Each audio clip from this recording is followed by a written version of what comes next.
Está no ar Memórias Médicas Piauienses. Apresentação, professor Dr. Luiz Ayrton. Olá, estamos iniciando mais uma vez o Memórias Médicas Piauiense. Uma oportunidade de conhecer melhor os médicos que constroem essa medicina no nosso estado, entender a sua visão de mundo em relação à profissão e à própria vida, e através disso fazer a historiografia que desejamos com o nosso programa. O programa vai ao ar toda terça-feira, às 10h30 da manhã, pela Rádio FM Universitária da Universidade Federal do Piauí, e também reprise às 10 horas da noite. Seja atento aos horários e participe ativamente também no YouTube. Hoje vamos receber um dos mais respeitados dermatologistas do nosso país, que por sua vez está aqui conosco construindo a sua história em Teresina, o Dr. Lauro Lorival Lopes Filho. Prazer enorme recebê-lo. Prazer é meu, professor. Exatamente, vamos bater um papo com esse grande médico. Primeiro, queria saber onde você nasceu. Foi em Teresina mesmo? Eu nasci em Teresina, no dia 12 de agosto de 1954, na rua Santa Luzia, próximo à antiga usina de lenha do Teresina. Ah, sim, certo. Minha casa era de luz, a usina de luz. A usina de luz, E de lá continuei minha vida sempre aqui em Teresina. E fez carreira no Piauí? Você estudou na UFP? Eu estudei, minha turma foi a 5ª turma de medicina da UFP.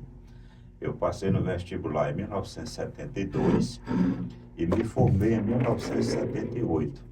Era para ter formado em dezembro de 77, mas devido à minha condição socioeconômica, que era muito ruim, eu tive que atrasar o curso 6 meses por motivo de trabalho, que eu trabalhava e fazia o curso ao mesmo tempo. Eu era professor de cursinho nessa época, no curso Andrés Vesalhos, no curso Procampus Vestibular. Então a experiência do ensino já vem de longa data. A experiência do ensino começou em 73. E ela continua na UFP também? Até hoje. Em 73 eu comecei a dar aula no Estado, no curso supletivo.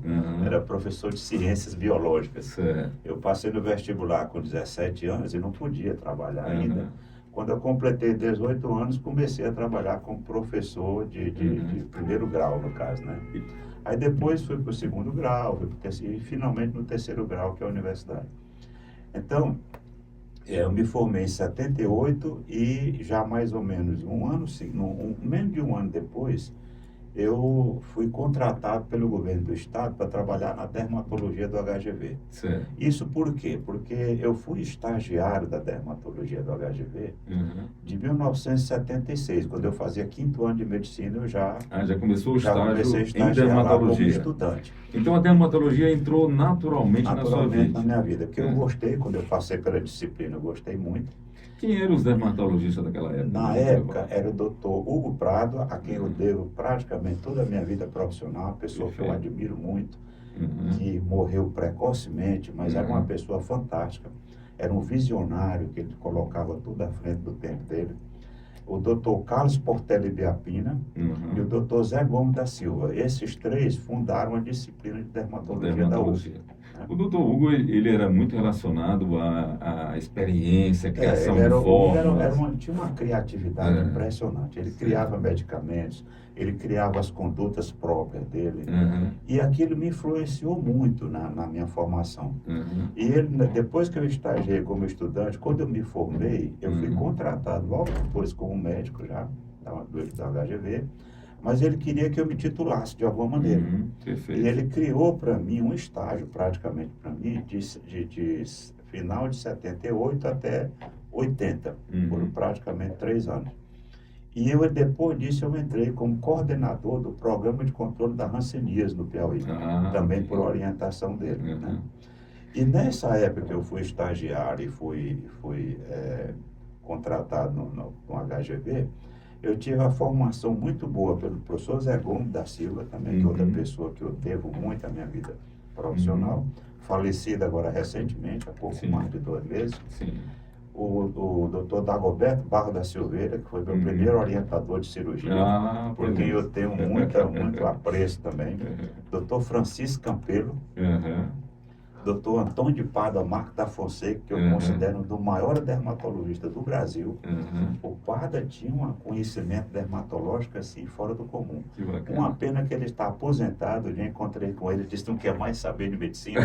Ele aposentou total, mas era uma pessoa fantástica. Então era um quarteto. Era, muito e o doutor Sebastião Bona, nós éramos sim, cinco. ainda tinha ele. E tinha ainda a doutora Wanda Marques, que era a esposa do Pádua. Sim. Então eram esses professores. Aí quando o professor Zé Gomes se aposentou, aí abriu a vaga e eu fui transferido. Eu era professor de histologia, na época eu entrei na universidade.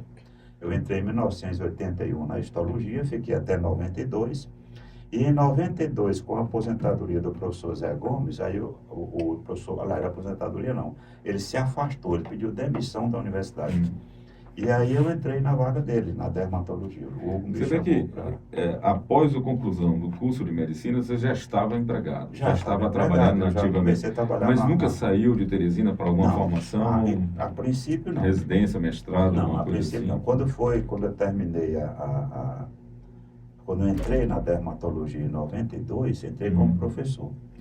Aí, quando foi em 96, 4 anos depois, eu fiz o título de especialista em dermatologia. Perfeito.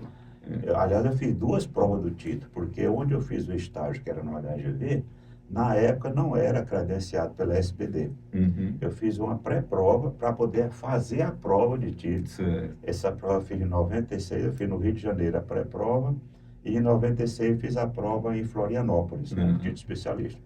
Aí recebi o título de especialista, passei a ser oficialmente dermatologista.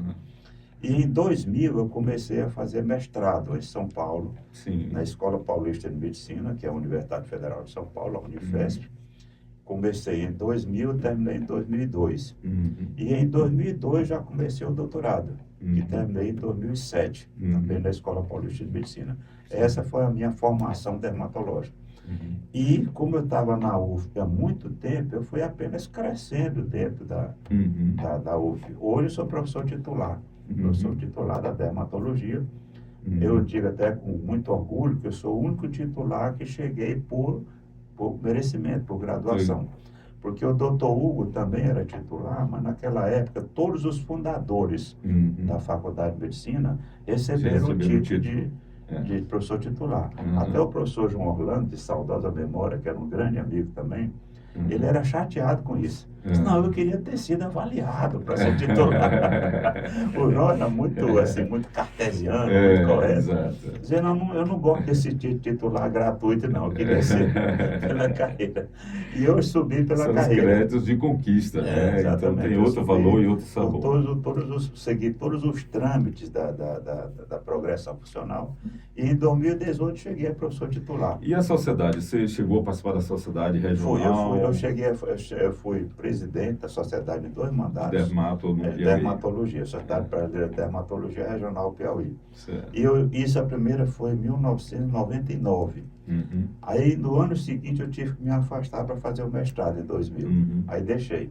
Quando eu voltei do mestrado, eu já estava praticamente terminando o doutorado, eu reassumi em 97. Aí fiquei mais 2 anos. Depois entreguei, aliás, 97 não, em 2007. Aí entreguei para a professora Ana Lúcia, que era minha vice, e me afastei.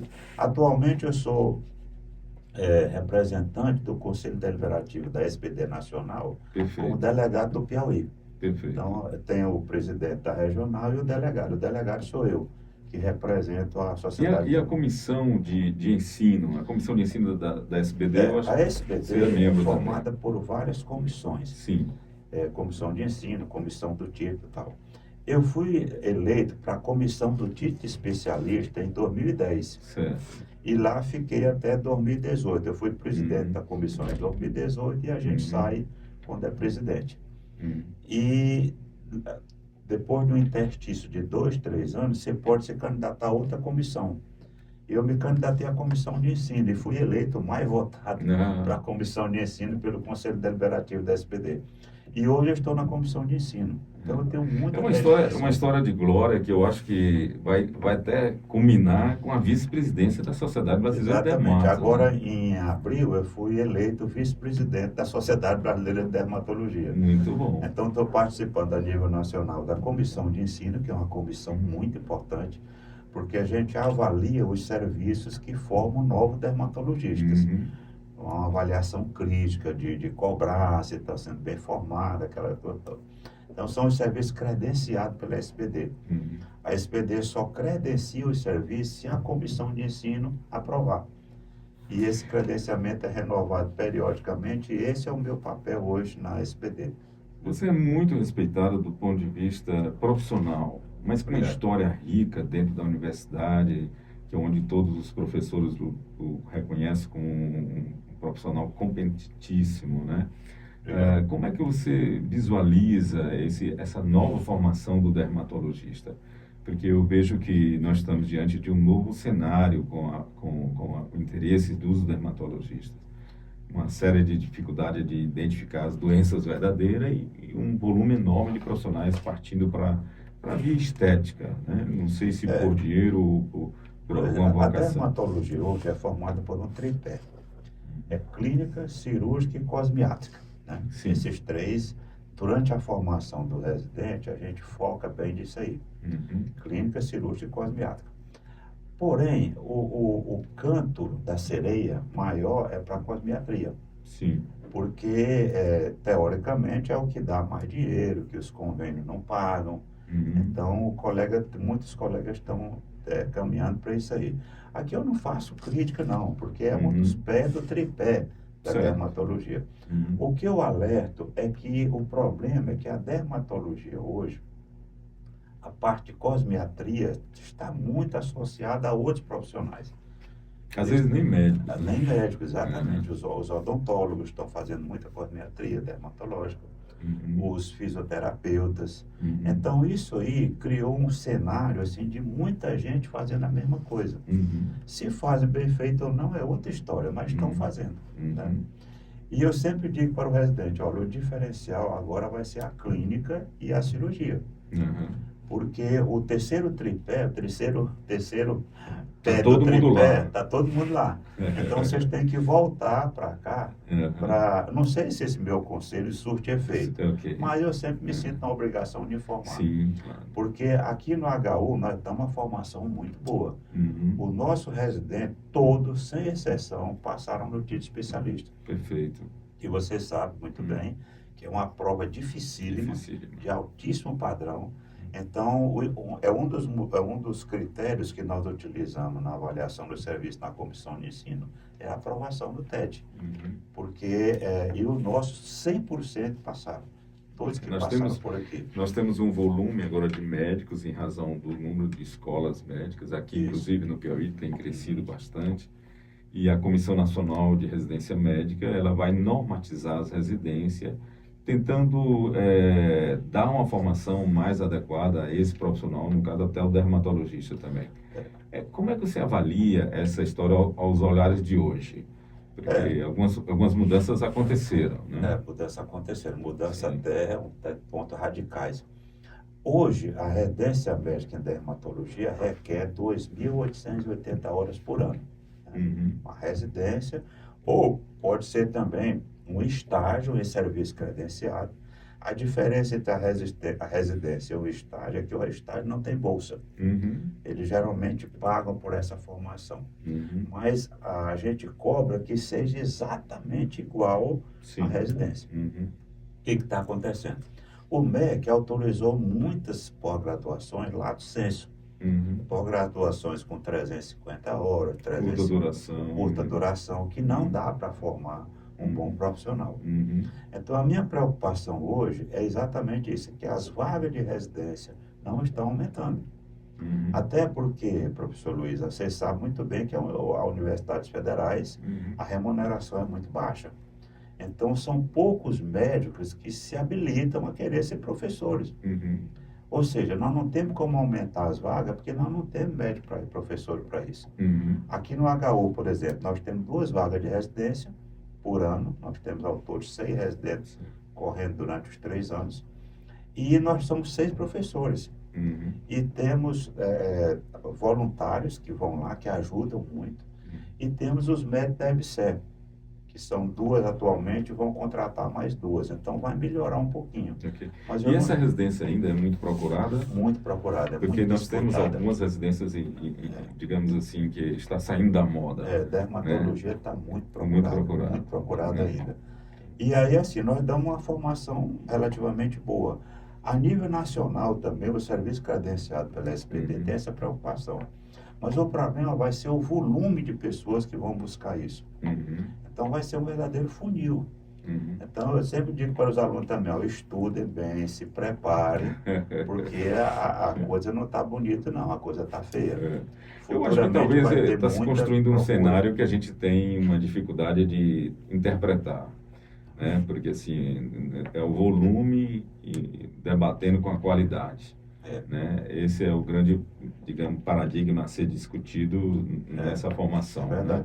Com um número aumentado de universidade, de cursos, e um número aumentado de alunos no curso também. Eu acho que isso aí também, talvez para mim, até mais nevrálgico. Você tem um curso com 200 alunos, ou é melhor ter vários cursos, cada um com 30. Né? Essa coisa a gente nunca discute, mas é importante. É importante, sem dúvida. Doutor Lauro, essa vida que você levou também a sua DERGIM, que é a clínica de consultório. Privada. A DERGIM foi feita com a doutora Ione, que também é uma figura extremamente importante na nossa medicina. E essa parceria orgulha a todos. Né? Orgulha a todos, sem dúvida. O que essa dupla maravilhosa do ensino da medicina vê de futuro? Como você acharia, como devemos nos posicionar em relação a esse volume de escolas médicas? Assim, eu sempre digo assim, eu faço a minha parte, procuro fazer da melhor maneira possível. Eu tenho uma dedicação grande à UFP, quer dizer, como eu disse, eu passei mais da metade da minha vida na UFP, né? E eu faço a minha parte da melhor maneira possível. Dou minhas aulas normalmente, não falto às aulas, chego no horário, cobro dos alunos a presença. Eu sou aquele professor do tempo antigo ainda de puxar a orelha do aluno. E procuro fazer bem feito. Como residentes, eu faço a parte prática cirúrgica, cirurgias de maior porte eles fazem comigo. E a formação cirúrgica no HU é muito boa. Todos os professores operam, o residente opera com eles, os voluntários também. Então, um diferencial nosso é a cirurgia. E eu faço isso aí. E dia de sexta-feira eu faço ambulatório cirúrgico, faço um seminário com o residente, apresento alguns casos interessantes meus para eles. Então, assim, eu procuro fazer bem feito a graduação e a residência. Né? E também eu sou professor do mestrado em Ciências de Saúde, que eu sou professor de uma disciplina, disciplina tópicos em saúde, e sou orientador. Tenho vários orientandos que dá um volume de alunos estão passando aqui, outros já passaram, mas nós temos uma dedicação muito grande à UF. Isso me honra muito. O ensino médico, de certo modo, né, nos últimos anos, ele agregado à modernidade. Mídias sociais, internet, globalização, elas impactaram no acesso do aluno muito fácil ao conhecimento, né? Pronto. E isso também impactou no ensino, porque o professor ele não pode ignorar esses recursos e, ao mesmo tempo, ele sabe que ele agora não é mais o detentor da informação. No passado, e talvez a gente tenha visto isso, eu creio que meus professores eles tinham toda a informação daquela parte da medicina, eles estavam com eles. Hoje não, a gente tem um acesso rápido a essa informação. Aí o papel do professor, ele continua se renovando, né? O que você acha disso? Porque como nós podemos renovar esse papel? Eu creio que você apontou aí que você discute muito casos, discussão de casos. Eu acho que isso aí é uma coisa importante que devia estar acontecendo com mais frequência. Com o residente, toda sexta-feira, né? Nós temos uma reunião clínica na quinta-feira, que eles apresentam casos interessantes, e na sexta-feira são casos meus, que eu levo para eles lá, eles gostam muito. Eu mostro casos interessantes, tanto clínico quanto cirúrgico, que eu tenho um grande hobby, que é fotografia. Eu gosto muito de fotografia clínica. Então, Luiz, eu tenho um acervo fotográfico gigante, que eu tenho o maior medo de perder isso. Eu fico replicando em vários locais para não perder. E eu pego um monte, eu seleciono os casos e mostro para eles. Olha, esse caso eu fiz assim. E o que é interessante, que, por exemplo, eu sempre brinco com eles, o que é bom a gente ser velho, é que a gente vê os pacientes quando eram crianças e vê depois de adulto. A vida passando como um filme, exatamente. né? Eu tenho foto dos pacientes quando eram crianças e tenho depois de adulto, quando eles vão levar os filhos dele para examinar. É fantástico. Então, são esses casos que eu mostro para ele, casos que tem um acompanhamento de longo prazo. Muito interessante. Então, isso aí, eu acho que para a formação do residente é muito interessante. E a minha preocupação também com esse grande volume é isso, é porque mesmo que aumente a quantidade de vagas, tem que manter a qualidade. Esse talvez seja o grande desafio do professor hoje, não perder a autoridade sobre o ensino. Para isso, ele tem que encontrar essas alternativas para poder exatamente ter o que doar ao aluno. O aluno e outra coisa, essa questão da mídia, eu estou me adaptando perfeitamente. Sim. Eu só não gosto de falar, por exemplo, no Instagram, que a doença tal é assim, porque aquilo ali pode gerar no paciente uma expectativa dele fazer o autotratamento. Eu não concordo com isso aí.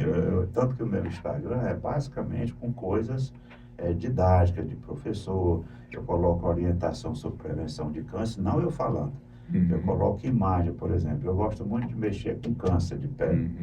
Então, eu tenho vários acessos a site de melanoma, site de câncer cutâneo, o NCCN, que você conhece muito bem, que você faz a parte de câncer de mama. Então, essas informações é o que eu coloco no meu Instagram. Eu não coloco nada da minha vida pessoal, nada. Nunca coloquei a foto de um neto, nem minha, não, porque eu acho que aquilo ali é uma coisa profissional. Tá? E o WhatsApp nem se fala. Isso aí hoje é o nosso... São horizontes de mundo que são variáveis e não estão ainda muito solidificados nas nossas mentes, porque é um instrumento novo, a mídia social. Quer dizer, a geração nova utiliza com muito mais frequência, e quando você diz, olha, eu não coloco um neto, a geração nova coloca tomando uma cerveja num bar, né? Filma o prato que está comendo, né? Então, cada um imagina o que isso pode levar, está focado em alguma coisa, né? Mas as mídias, elas guardam a quebra de privacidade. Sem dúvida. Nós temos perdido a privacidade muito com isso. E também, como você enfatiza aí, o ensino, que faz parte do segredo médico, desde o tempo de Hipócrates, ele começa a ser disseminado e não estão localizando quem está nos ouvindo do outro lado. Exatamente. E como ele vai interpretar essa informação. Então, às vezes, você encontra médicos e outros profissionais dando verdadeira aula de medicina. Verdade, eu sei que eu digo. Eu até certo ponto eu discordo, porque aquilo ali, eu não sei, é como se eu estivesse chamando o paciente para mim. Eu não concordo com isso. Eu acho que o paciente vai... Ele tem a liberdade de escolha. É verdade, E outra coisa também é que muitas vezes são informações incompletas. E o paciente, não, porque aquilo é coisa de segundo. Você não pode fazer uma aula de 1 hora no Instagram. Exatamente. É coisa de segundo, minutos ou segundos. Então, são informações rápidas e incompletas. E pode gerar uma certa, vamos dizer assim... É por isso que muitos dos nossos pacientes, atualmente, eles têm um diagnóstico e correm para o Google. Então, eles voltam com 1 milhão de coisas na cabeça, fantasma de toda a natureza, né? Eu digo para os pacientes... pacientes... você tem que desconstruir. Não vá para o Google, você vai ficar doente da pele e do juízo. Então, esqueça o Google. É bem por aí, né? Confie no que eu estou dizendo e esqueça isso aí. É bem por aí. Houve alguma mudança no adoecimento da pele humana nos últimos anos no Brasil? Assim, as doenças... porque a gente aumentou a higiene, né? Um volume maior de pessoas. Então, a gente vê algumas doenças realmente diminuíram, né? Mas outras mudaram. Tem muita, por exemplo, a população está envelhecendo. Sim. Então, o índice de câncer cutâneo é muito alto aqui no Piauí. O índice de hanseníase, graças a Deus, diminuiu. Não está tão... Quando eu comecei na dermatologia, era algo assustador a hanseníase. Tinha até o leprosário em Parnaíba, que era a colônia do Carpina, que foi fechada, não existe mais. Mas, assim, era uma coisa assustadora. Hoje, o controle melhorou. Nós temos doenças que eram muito graves antigamente, que hoje têm terapêuticas fantásticas. Por exemplo, a psoríase. A psoríase é uma doença muito estigmatizante, assim como a hanseníase. tem tratamento muito eficaz, a hanseníase hoje tem cura. Então, assim, mudou o paradigma de alguma doença e apareceram doenças novas. Por exemplo, há pouco tempo nós temos uma doença, vou citar como exemplo, a alopecia frontal fibrosante, que é uma perda de cabelo que a mulher, depois da menopausa, vai tendo um avanço da linha capilar, chegando a ficar com uma perda total do cabelo. Sim. Isso não existia, foi de 10 anos para cá. O que é interessante é que estão associando o surgimento disso aí, tem um estudo recente agora, com o uso de protetor solar. Que as pessoas estão usando protetor solar até para ir na esquina. Eu sei. Então, isso é um dos fatores que está fazendo aparecer esse é um debate interessante, porque, assim, o câncer de pele, me corrija se eu estiver errado, é um câncer curável. Né? Então, a gente tem controle, ele é bem visto, porque está na nossa pele, o diagnóstico é precoce. E você acha que a gente tem que temer o câncer de pele a ponto de... O melanoma, sim. O melanoma é um tumor assustador. Porque ele pode começar com uma coisa muito discreta. Aí, quando você vai diagnosticar, ele já está muito avançado. Então, nós perdemos grandes figuras internacionais para o melanoma. Sim. Eu vou lhe citar 2 exemplos. O professor Zerbini, que foi o pioneiro no transplante cardíaco no Brasil e no mundo. O professor Zerbini morreu por um melanoma na perna. Eu me lembro, na época, eu estava estagiando em São Paulo, na USP, eu estava fazendo um estágio em cirurgia lá com o professor Sampaio, e ele foi diagnosticado, na época eu estava lá, isso foi em 83, 84, por aí. E ele morreu logo depois. Segundo, o Bob Marley, ele cantor de reggae, famosíssimo no mundo inteiro, que eu admiro muito. As letras da música dele são coisas muito bonitas, só falavam em amor e paz. O Bob Marley morreu aos 38 anos por melanoma. Então é um tumor extremamente agressivo. E você não pode... Mas hoje ele ainda representa esse... Representa. O pior que representa. Principalmente os melanomas acrais, que são os que surgem na planta do pé e debaixo da unha. As pessoas muitas vezes não valorizam. Quando vai procurar, já está uma fase avançada. E outra coisa também, nem sempre o paciente fica alerta. A gente está alertando, olha, cuidado com sinais que modificam e tal. Felizmente, o câncer mais frequente é o base celular.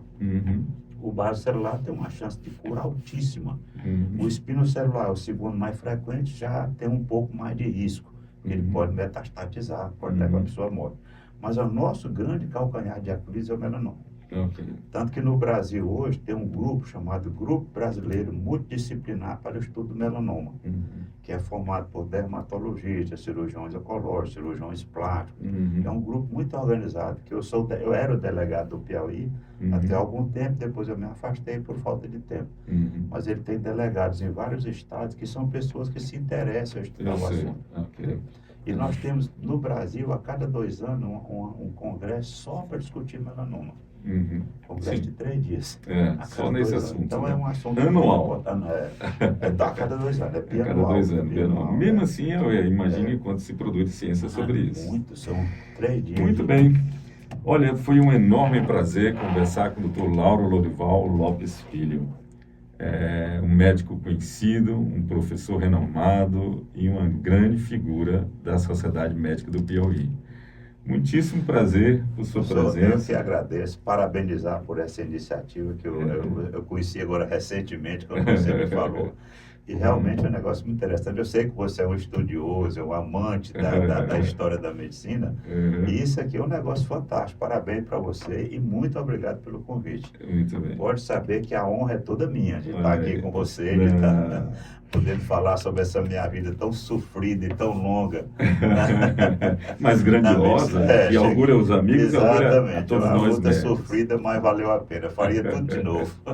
Muito bem, só lembrando a você que o Memória Médica Piauiense está ao vivo toda terça-feira, às 10h30 da manhã, pela Rádio FM Universitária, 96.7. Obrigado pela sua paciência e por estar acompanhando o nosso trabalho.